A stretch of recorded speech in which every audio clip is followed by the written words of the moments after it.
Oh, the humanity. Hit the subscribe, hit the bell, hit the like.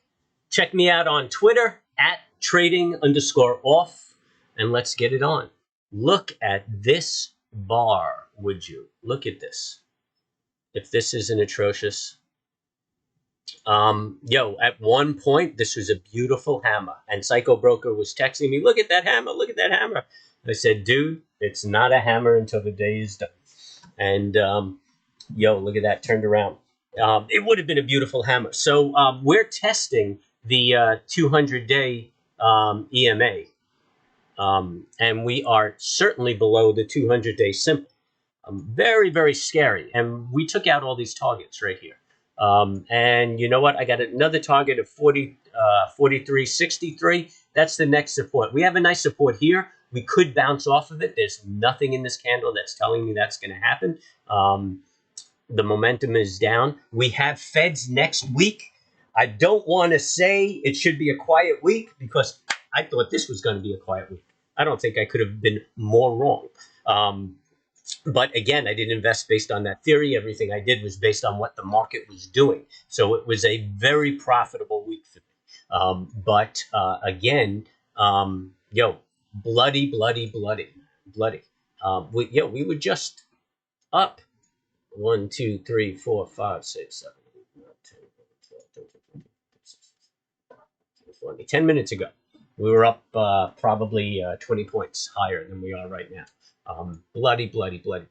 But today's also option expiration.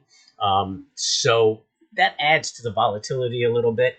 I don't know. If you ask me, this is overdone, way overdone. And the Feds are not going to be as aggressive as everybody's anticipating. So long term, this is a good buy opportunity. I mean, you might even get a hell of a rally on Wednesday when, the decision rate. I mean, if they read the minutes, that's where you hear it. But if you start getting a little dovish tone, things are going to look pretty good. But, here we are again, about to break the 400, 440. So momentum is strong to the downside. Nothing leading me to believe that it's going to turn around. Another interesting point is that the bonds have traded down. And if we open like this on Monday, then the bonds are right and the market's wrong. Also, you got to figure that Netflix has taken a beating. It's a big piece of the composite. And that's what's dragging the composite down. Also, which ultimately drags down the S&P. So that's it. A lot of factors in here. A lot of silly selling, man. I think that if you're buying around here, you really can't get too hurt. What is ARK doing? It's all right. I'm hoping to get some at 64. I've been buying this, chipping away at it. I'm kind of feeling good about it. AT&T, good deal. Good deal on AT&T. TBT is giving you another opportunity to get into it. Interest rates are going up. TBT's got to pay off. Viacom, I like it. It's getting beat up along with the streamers, but the play is still there. It's just giving you another opportunity to get into it. ExxonMobil, it's a little bit high for my liking right now. I don't know if I'd be taking any. Verizon, love it. Got the 5G thing happening. Good stock to get into. Disney's getting beat up because of streaming and the streaming business. I mean, Disney has a lot to it. It's not streaming. So I think this is a superficial move down and a good opportunity to buy it. Stay away from Bitcoin. I've never liked it. And I like Honeywell. And I like the banks. You can buy the banks. The banks are dipping. And I like the banks. I think I like Bank of America the most. Maybe my bias is because what's his name? Buffett is involved in it. So anyway, we got about 4 minutes left to the market.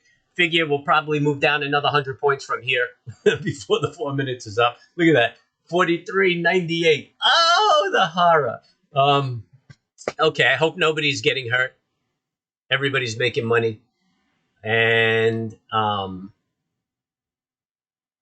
have a good weekend, and I'll catch you. You know what? It's a weekly. Let's take a quick look at the weekly chart and see what that's got to be so ugly. So.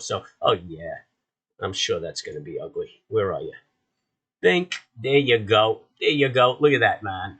I mean, I haven't seen a week like that. Here you go. Here's the last one. And this is the behavior, which actually I like this, man. I like this.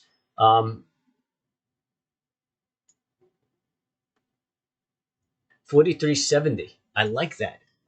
This is the behavior of a market with a problem, right? A pandemic, a financial debacle. This is not the behavior of a market that's just tightening. So that's why I'm saying this is overdone, just way overdone. And I think it might be influenced a little bit because it's giving people an opportunity to buy cheap and chip away cheap.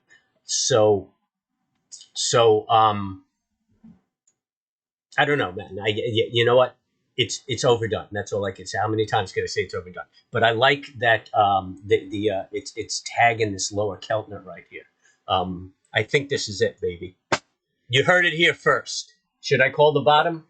Why not? I think this is it. I think we put in a bottom. And let me just clarify within the spirit, right? So you could move a little bit one way or another, but generally, I think we're there. I think we're there. And perhaps this develops our trading range. We could have a 400-point trading range over the next year. Between this high and this low right here over the next year. I think this is it. I don't know. A birdie's telling me. These are also targets if markets fall apart. But these are pretty extreme. I mean, that's 4,000, 4,900, 4,975, or 3,975, 3,900, 4,000. So, but that's got to be a debacle. So I don't see that. All right, everybody, calm, cool, be at peace. Have a good weekend, and I'll catch you guys on Monday.